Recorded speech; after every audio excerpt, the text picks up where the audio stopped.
A lot of people ask me how to build generational wealth for their children, grandchildren. They want to leave a legacy.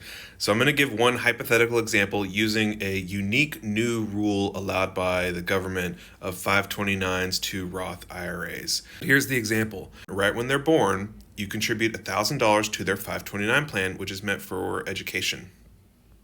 Then you contribute $200 a month for 15 years. If you do that, you will have contributed $37,000 over those 15 years, but the account will grow, I'm using 7%, will grow to $63,000. That's fantastic. Now let's take it a step further.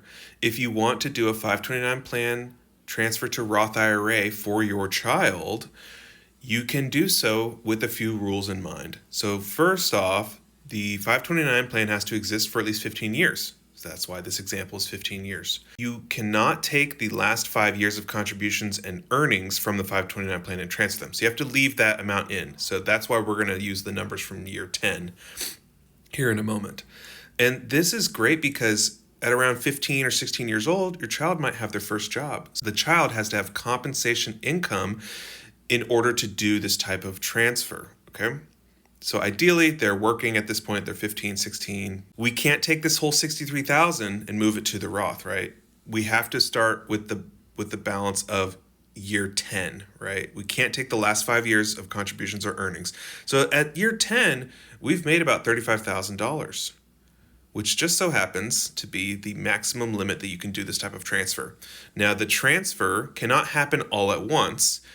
It is subject to an annual limit, which is whatever the Roth IRA contribution limit is that year. So this needs to be done over a few years, but starting at age 15, 16, 17, each year, you could move a portion of the 529 to their Roth IRA. It's not likely that your child's going to want to take their hard-earned money and put it into a Roth IRA, right? At that age. You can do this for them and start their Roth IRA.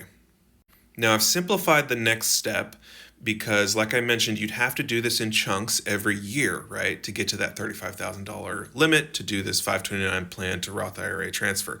In this example, I just did a lump sum and let that money sit for 50 years at 7% growth.